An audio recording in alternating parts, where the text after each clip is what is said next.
আসসালামু আলাইকুম। আশা করি সবাই ভালো আছেন। যে অবস্থান থেকে ভিডিওটি দেখতেছেন শেষ পর্যন্ত দেখার চেষ্টা করবেন।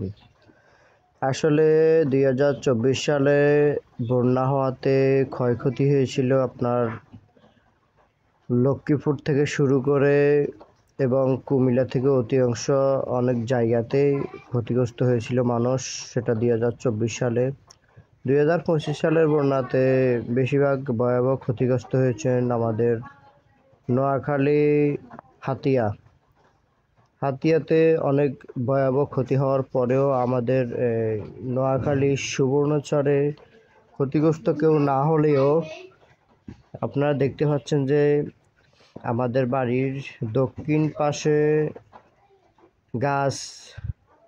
দুটি গাছ তুফানের সাথে পড়ে গেছে। সেই দুটি গাছ আমি ও আমার মেজো ভাই মিলে 2 ভাই মিলে এই গাছগুলো কাটলাম, কেটে সাইজ করলাম। সাইজ করার পরে আপনারা দেখতে পাচ্ছেন যে আমার পাশে একটি খামার আছে, খামারে গাছগুলো পড়ছিল, কিন্তু আশা করে খামারের অত ক্ষয়ক্ষতি হয়নি। তারপরেও আমরা অনেক কষ্ট করে গাছগুলো কাটলাম। কাটার পরে সাইজ করে নিলাম। নেওয়ার পরে এই গাছগুলো নিয়ে গাছটাকে বেঁধে দক্ষিণ সাইড থেকে উত্তর সাইডে নিচ্ছি, গাছগুলো বেঁধে সাঁতার কেটে।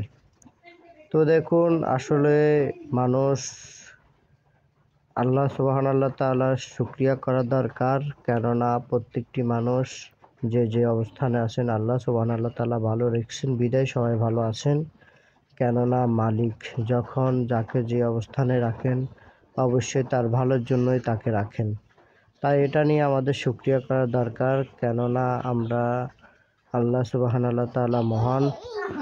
উনি যদি মহান না হতো তাহলে আজ আমাদের দুটি গাছ ভেঙে গেছে, হয়তো অনেক পরিবারের অনেক কিছু চলে গেছে। অনেক পরিবার তাদের সন্তান হারিয়েছেন, অনেক পরিবার তাদের বাড়িঘর হারিয়েছেন।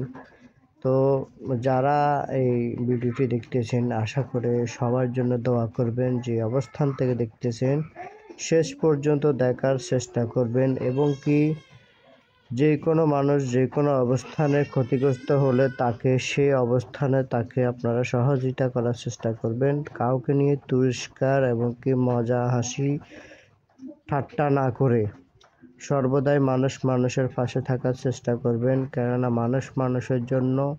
আর যে মালিক আপনাকে আমাকে সৃষ্টি করেছেন উনি মহান, তাই ওনার শুকরিয়া জ্ঞাপন করা আমাদের কর্তব্য।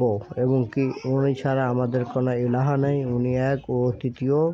তাই ভিডিওটি যারা যে অবস্থান থেকে দেখতেছেন কমেন্ট করে বলবেন কেমন লেগেছে, এবং কি পাশে থাকার চেষ্টা করবেন এবং সবসময় পাশে থাকবেন। আমি আপনাদের পাশে থাকবো। আসলে অনেক কষ্ট হয়েছে এই গাছটি নিয়ে আসতে আমাদের। ভালো থাকবেন সবাই।